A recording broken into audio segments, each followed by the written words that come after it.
দর্শক, বিশ্ব গণতন্ত্র দিবস উপলক্ষে কেন্দ্রীয় কর্মসূচির অংশ হিসেবে বিভাগীয় শহরগুলোতে বিএনপির গণসমাবেশ অনুষ্ঠিত হয়েছে। প্রতিনিধিদের পাঠানো তথ্য ও চিত্রে বিস্তারিত থাকছে ডেস্ক রিপোর্টে।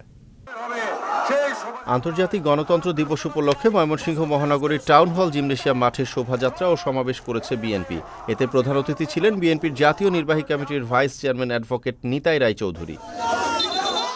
বিশ্ব গণতন্ত্র দিবস উপলক্ষে র্যালি ও বিভাগীয় সমাবেশ হয়েছে রংপুরে।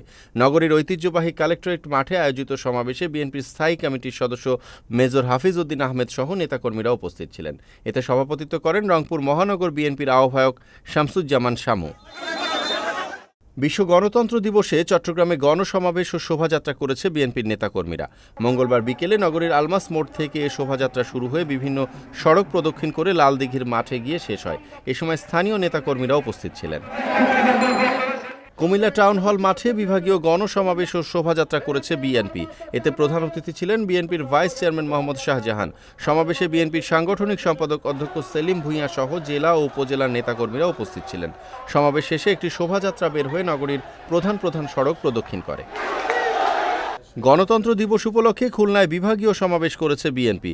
বিকেলে খুলনার শিববাড়ি মোড়ে এ সমাবেশে প্রধান অতিথি ছিলেন বিএনপির স্থায়ী কমিটির সদস্য গয়েশ্বর চন্দ্র রায়। সমাবেশ শেষে শিববাড়ি মোড় থেকে একটি শোভাযাত্রা বের হয়ে নগরীর প্রধান সড়ক প্রদক্ষিণ করে।